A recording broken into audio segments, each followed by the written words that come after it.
Sejam bem-vindos. Continuando sobre o assunto de Kabbalah, e lembrando também que a Kabbalah não começa no Monte Sinai, ela vem de uma transmissão desde Adão Arishon. Uma coisa que eu já abordei aqui em vídeos anteriores. Vamos então relembrar um pouquinho sobre esse movimento, né? Noah gerou toda a humanidade, Shem, Ever, Shem também foi chamado de Melquisedeque, né? Abraham. E, bem, com Abraham a gente tem o nascimento de todas as religiões. Todas as religiões que nós conhecemos hoje, assim, elas vêm de Abraham. O budismo vem do hinduísmo, o hinduísmo vem dos Vedas, Veda vem de Abraham, o taoísmo também vem de Abraham, é da mesma época. Tanto não o islamismo que nós conhecemos hoje, né? Mas aquela essência monoteísta, aquela ideia, né? Porque eles, quando Muhammad apareceu, eles já eram pagãos, né? Acreditavam em vários deuses e tal. Mas aquela ideia de árabes, né? Que acreditam em um monoteísmo, aquela coisa que Maomé, Muhammad tentou resgatar, também baseada ali nos filhos de Abraham, né? Então, a própria Roma mesmo, né, que são descendentes de Edom, que é descendente de Esav, e dessa forma então a gente vê claramente que também são, como fala, ligado a alguma coisa, algum aspecto da sua cultura é ligada a uma tradição mais profunda. Mas como a gente poderia abrir para cada uma das religiões a sua origem judaica, por assim dizer? Bem, vamos resumir bastante para falar um pouco mais do Oriente, tá bom?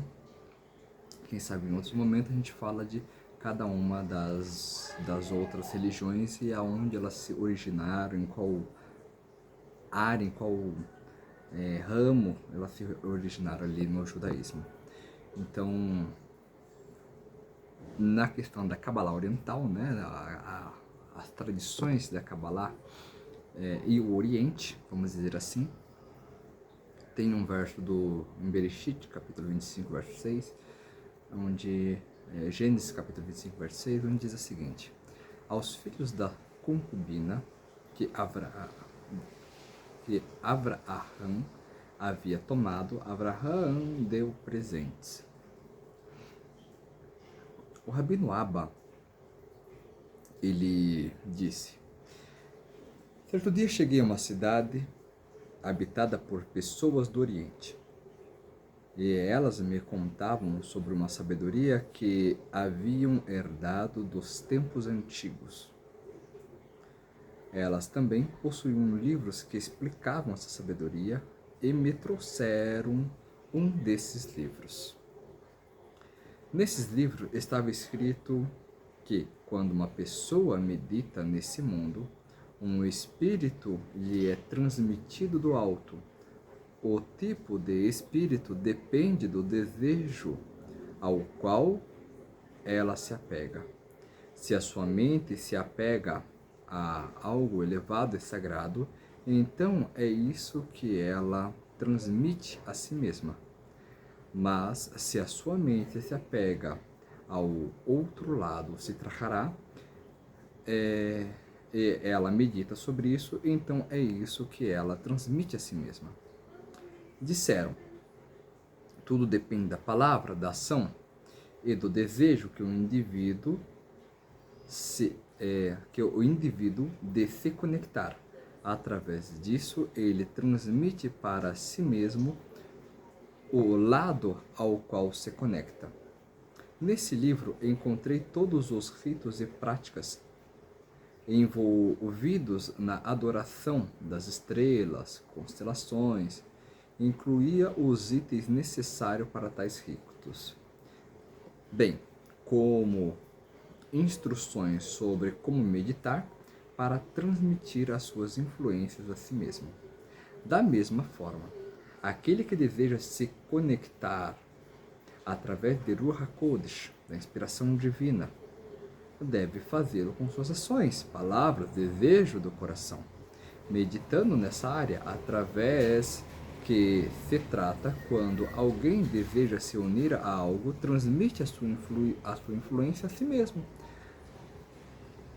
Eu lhe disse: meus filhos, as coisas contidas nesse livro são muito próximas dos ensinamentos da Torá, mas vocês devem se manter afastado desse livro para que o seu coração não sejam atraído por suas práticas idólatras e todas as outras facetas ali mencionadas, e para que não se afaste do serviço do Santíssimo.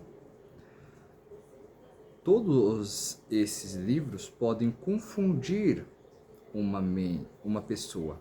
Isso porque os povos do Oriente eram grandes sábios que herdaram essa sabedoria de Abraão. Ele o transmitiu aos seus filhos, aos filhos de suas concubinas, como está escrito: aos filhos da concubina Abraão tomou. Abraão deu presentes. Gênesis 25:6. Essas eram a origem da verdadeira sabedoria, mas depois deturparam por muitos caminhos idólatras. Isso também a gente vê uma fonte dessa no Zohar 1:99b. Então, inclusive o Urash também traz esse comentário, né? Que a palavra concubina ali em hebraico está sem yud, então como se estivesse no singular. Então, na verdade, está falando da mesma concubina, ou seja, essa Keturah é Hagar. Essa Hagar fala que Abraão deu tudo que tinha para Isaac, e para os filhos da concubina ele deu presente. Se ele já tinha dado tudo que ele tinha para Isaac, o que ele deu para os filhos da concubina, o Urash vem e fala que foi palavras, mantras, né, entre aspas aqui, são palavras, nomes de impureza, para que eles pudessem se proteger contra forças negativas. Logicamente, com o passar do tempo, eles começaram a, em vez de utilizar essas coisas como ferramenta, eles abordaram coisas idólatras no meio, no sentido de, em vez de ser uma ferramenta, aquilo se tornou uma forma de divindade, de culto àquilo. Então, já que eles mal interpretaram aquilo, se transformou em idolatria. Então, isso aqui é uma das comparações que a gente vai ver, né, que às vezes no mundo oriental vai falar de reencarnação, mas a Torá também fala. Aí lá vai falar, por exemplo, no mundo oriental pode falar, por exemplo, de... eu esqueci o nome que eles usam. Karma. E aqui nós temos Midah Kened Midah, que é medida por medida. Na medida que eu medi para o universo mede para mim. Ó. Na medida que eu medi ao meu próximo, na medida que eu julguei ao meu próximo, a Shem lá em cima me julgará aqui embaixo. Na medida que eu perdoei, eu serei perdoado. E assim por diante. Então, muitas dessas práticas incomuns, elas vêm de uma sabedoria antiga, que na verdade quem dispensou essa sabedoria, quem disseminou, perdão, essa talvez seja uma palavra melhor, quem disseminou essa sabedoria foi Abraão, entregou seus 5 filhos ali, que ele teve com Keturah, e enviou eles para o Extremo Oriente, na qual ali foi fundado os povos orientais ali. Por volta, essa sabedoria deve ter chegado ali por volta de uns 4.000 anos atrás, que era por volta do período que Abraão estava no mundo físico aqui, disseminando esse tipo de sabedoria. Eu fico por aqui.